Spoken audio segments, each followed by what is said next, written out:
राधे राधे दोस्तों। आज की कहानी सिर्फ पैसों की नहीं है, उस चिप्पी की है जो सालों तक घर की दीवारों पर दबी रहे। यह कहानी उस बहू की जिसने 5 साल तक अपनी पूरी कमाई सौंप दी, लेकिन जब उसने पिता की सांसें थमने लगी तो उसके पास अपना ही 100 रुपया नहीं था। यह कहानी हिसाब की। रीमा की शादी आकाश से 5 साल पहले हुई थी। उस समय एक छोटे से शहर की साधारण लड़की थी। पढ़ाई पूरी करके बैंक में क्लर्क की नौकरी मिल गई थी। आकाश सरकारी दफ्तर में था। दोनों की सैलरी मिलाकर सब अच्छा घर चल रहा था। लेकिन रीमा की सास शारदा देवी ने शादी के पहले ही दिन साफ कह दिया था, बहू घर में कमाई सबकी होगी है, लेकिन खर्च का हिसाब सिर्फ मेरा। तू अपनी सैलरी हर महीने मुझे देना, घर का सारा काम मैं संभालूंगी। रीमा ने हामी भर ली। नई बहू थी, सास ससुर का आदर करना सिखाया गया था। उसने कभी सवाल नहीं किया। हर महीने की पहली तारीख को उसकी सैलरी आते ही आकाश उसे लेकर माँ के पास चला जाता। रीमा चुपचाप देखती जाती। 5 साल बीत गए। रीमा की सैलरी बढ़ती गई, आकाश की भी, लेकिन घर का खर्च उसी पुराने ढंग से चलता रहा। कभी कभी रीमा को लगता कि कुछ गड़बड़ है, लेकिन वह मुंह नहीं खोलती। आकाश कहता, माँ सब जानती है, तू चिंता मत कर। फिर एक दिन आया जब रीमा के पिता अचानक बीमार पड़ गए। दिल का दौरा, अस्पताल में भर्ती कराना पड़ा। डॉक्टर ने कहा तुरंत ऑपरेशन कराना होगा, पैसों का इंतजाम कर लो। रीमा ने आकाश से कहा। आकाश ने माँ से कहा। शारदा देवी ने जवाब दिया, अभी घर में पैसे नहीं है, थोड़ा इंतजार करो। रीमा के पास अपने खाते में सिर्फ 300 रुपये थे, बाकी सब हर महीने चला जाता था। उसने मायके में फ़ोन किया, भाई से कहा, दीदी हम अभी भी इतने पैसे नहीं जुटा पाएंगे। उस रात रीमा ने पहली बार आकाश से कहा, मुझे अपनी सैलरी का हिस्सा चाहिए। आकाश ने गुस्से में जवाब दिया, ये सब बातें सुबह करो, माँ सो रही है। लेकिन सुबह जब रीमा ने वही बात दोहराई तो घर में सन्नाटा छा गया। शारदा देवी रसोई में चाय बना रही थी। रीमा उनके सामने खड़ी हो गई, आँख में आँख डालकर बोली, माँ जी, मेरी पूरी सैलरी चाहिए। आज जितना कमाया गया है उसका भी हिसाब चाहिए। शारदा देवी के हाथ से चाय का प्याला लगभग गिर गया। उन्होंने रीमा की तरफ घूरकर कहा, हिसाब? बहुएं भी अब सास से हिसाब मांगेंगी? ऐसा कभी हुआ है भला? इस घर में जो आया सब इस घर का ही है। मेरी तेरी तनख्वाह भी और तेरे गहने भी। रीमा की आवाज़ में कंपन थी, लेकिन हिम्मत थी। घर का खर्च चलाना और पूरी तनख्वाह किसी के और के हाथ में दे देना दोनों अलग बातें हैं। माँ जी, मैंने कभी मना नहीं किया, लेकिन आज मुझे जानना है कि हर महीने मेरी कमाई कहाँ जाती है। इतने में आकाश तैयार होकर बाहर आया। ऑफिस जाने वाला था।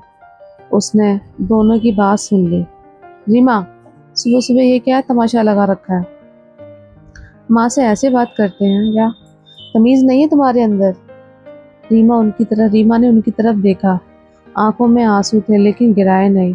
तमाशा मैंने नहीं लगाया आकाश। 5 साल से हर महीने की पहली तारीख को मेरी पूरी सैलरी माँ जी के हाथ में जाती है, लेकिन आज तक मुझे ये नहीं पता चला कि उसमें कितना खर्च घर पर होता है और कितना कहीं और गया। आकाश की बात टालने की कोशिश की। तुम्हें इन बातों का क्या मतलब? माँ सब संभाल देती है। उस उन पर भरोसा नहीं है क्या? रीमा की आवाज़ थोड़ी और सख्त हो गई। भरोसा था, तभी तो बिना एक सवाल किए 5 साल तक अपनी तनख्वाह देती रही।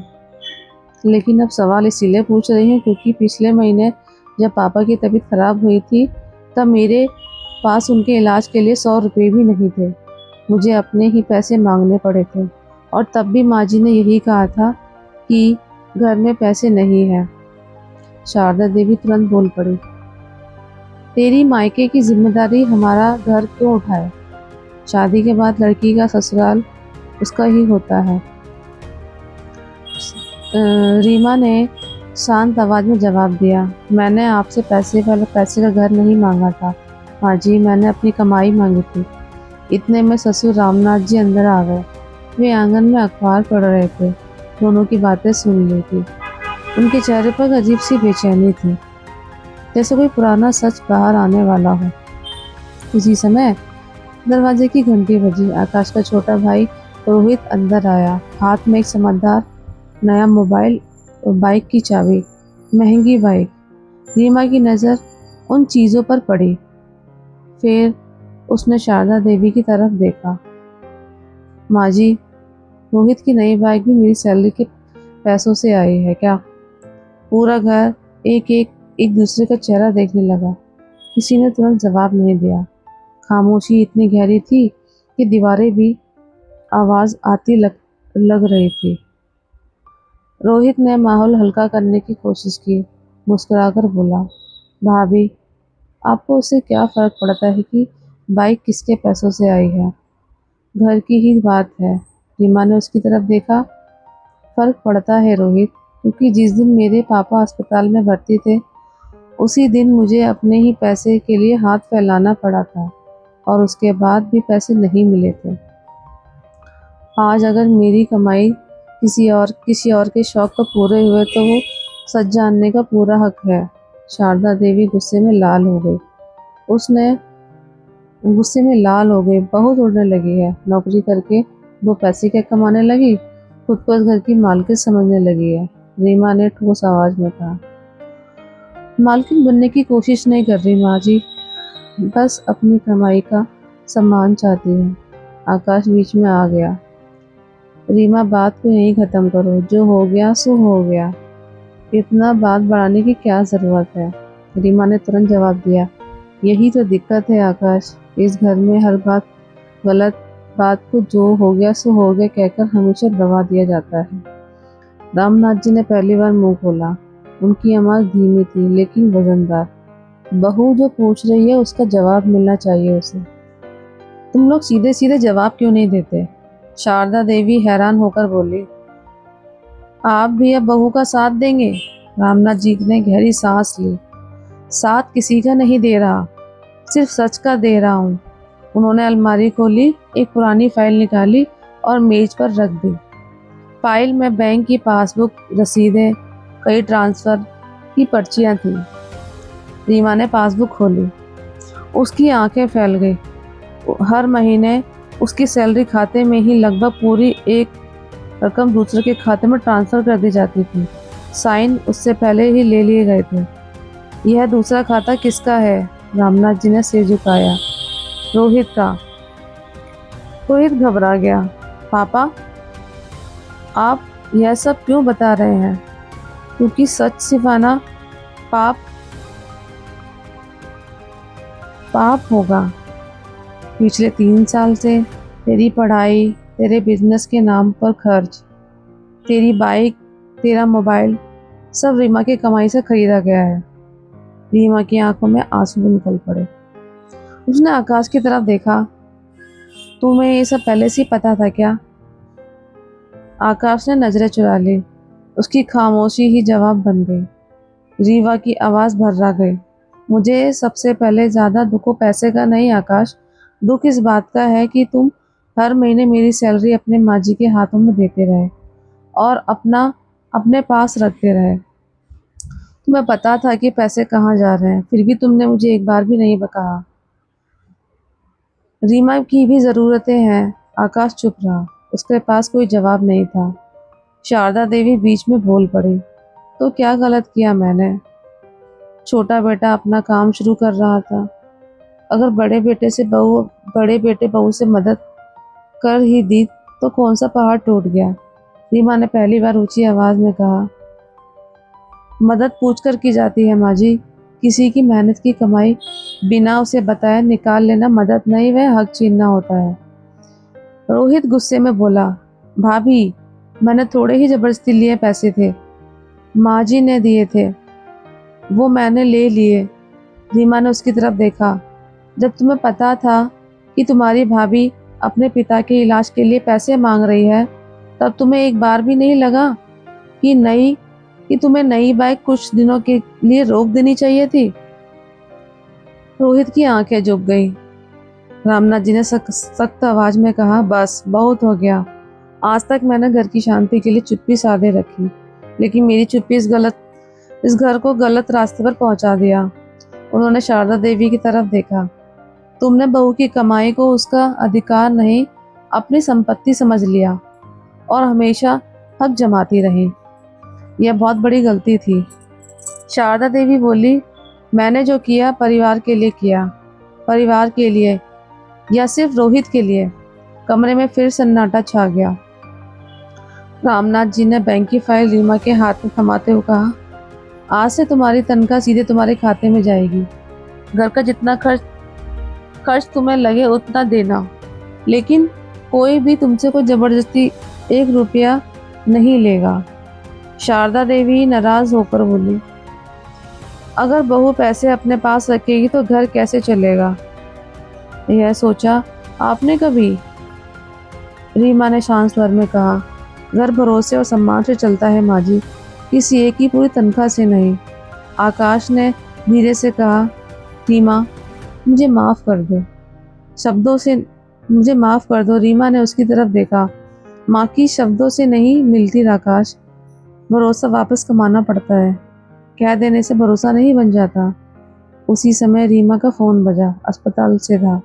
डॉक्टर ने कहा, आपके पिताजी की अगली सर्जरी के लिए कल तक पैसे जमा होने चाहिए। रीमा ने फ़ोन रखा, बिना किसी से कुछ कहे अपने कमरे में चली गई। उसके चेहरे पर एक फैसला साफ दिखाई दे रहा था। अगली सुबह रीमा हमेशा की तरह चुपचाप ऑफिस जाने के लिए तैयार हुई, लेकिन आज उसके हाथ में टिफिन के साथ एक सफ़ेद लिफाफा था। नाश्ते की मेज पे सब बैठे थे। रीमा ने वह लिफाफा आकाश के सामने रख दिया। उसमें मेरी बैंक की नई डिटेल और नई चिट्ठी भी थी। पहले पढ़ लेना, फिर कुछ कहना।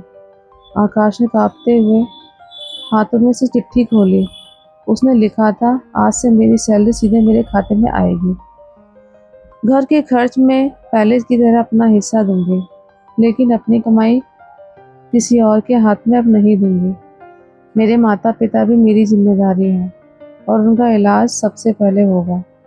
शारदा देवी गुस्से में बोली, मतलब इस घर का खर्च अब हम उठाएंगे? यही कहना चाहती हो ना तुम? रीमा ने शांत स्वर में कहा, नहीं माँ जी, अब मैं इस घर का खर्च इस घर के सभी कमाने वाले लोग मिलकर उठाएंगे, सिर्फ बहू नहीं। रामनाथ जी ने तुरंत कहा, बहू बिल्कुल सही कह रही है। आज तक गलती हमारी थी। हमने जिम्मेदारी बांटने की जगह सिर्फ अपनी कमाई बांटी। आकाश अपनी कुर्सी से उठा, रीमा के सामने आकर बोला, मैंने पति होकर तुम्हारा साथ नहीं दिया कभी। आज से सबसे पहले हर महीने घर का खर्च मैं दूंगा। उसके बाद जो बचेगा वो बाकी कामों में लगेगा। फिर रोहित ने इसकी तरफ देखा, आज के बाद अपना खुद का खर्चा सीखो। कब तक दूसरे का तुम्हारा खर्च चलाते रहेंगे? किसी और की मेहनत पर अपने सपने पूरे करना बंद करो। रोहित की आंखों में शर्म साफ दिखाई दे रही थी। उसने धीरे से कहा, भाभी मुझसे गलती हुई। अगर आप चाहो तो मैं अभी बाइक बेच देता हूँ। जितने पैसे मिलेंगे वो आपके पापा के इलाज में लगा देंगे। रीमा ने पहली बार हल्की मुस्कान के साथ कहा, गलती का एहसास होना सबसे बड़ी बात है।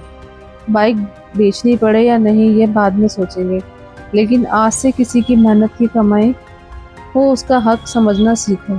कुछ दिनों बाद रीमा के पिताजी की सर्जरी सफल रही। घर का माहौल धीरे धीरे बदलने लगा। शारदा देवी ने एक दिन रसोई में काम करते हुए रीमा से कहा, बहू मुझे माफ़ कर दे। मैंने तेरी कमाई तेरी मेहनत नहीं, घर की आमदनी समझ लिया था। अब समझ आया कि कमाने वाले का सम्मान करना सबसे ज़रूरी होता है। रीमा ने उनके हाथ पकड़कर कहा, माँ जी, घर तब तक खुश रहता है जब रिश्तों का हिसाब पैसे से नहीं सम्मान से किया जाए। उस दिन के बाद इस घर में किसी ने कभी रीमा की तनख्वाह का हक नहीं सताया, क्योंकि सबको यह समझ आ गया था कि कमाने वाली बहू कोई एटीएम मशीन नहीं होती। वह उस घर की उतनी ही सम्मानित सदस्य होती है जितना घर का हर दूसरा कमाने वाला सदस्य होता है।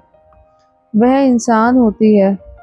दोस्तों, यह कहानी सिर्फ रीमा की नहीं, यह उन हजारों बहुओं की कहानी है जो महीने अपनी पूरी कमाई सौंप देती है और फिर बाद में जब ज़रूरत पड़ती है तो हाथ फैलाने को मजबूर हो जाती है। यह कहानी उस सासू की भी है जो परिवार के नाम पर एक मेहनत की एक उनकी संपत्ति समझ लेती है, और यह कहानी उन पतियों की भी है जो चुप रहकर अपनी पत्नी के हक को कुचलने की मदद करते हैं। अगर आपके घर में भी ऐसा कुछ चल रहा है तो चुप मत रहिए। हिसाब मांगना गलत नहीं है, सम्मान मांगना गलत नहीं है, अपनी मेहनत की कमाई पर हक जताना गलत नहीं है। घर भरोसे से चलता है, डर से नहीं। घर सम्मान से चलता है, जबरदस्ती से नहीं। और घर प्यार से चलता है, हिसाब से नहीं। लेकिन जब हिसाब बिगड़ जाए तो सच बोलना भी प्यार से ही है। राधे राधे। अगर कहानी दिल को छू गई तो लाइक, शेयर, सब्सक्राइब जरूर करें। धन्यवाद।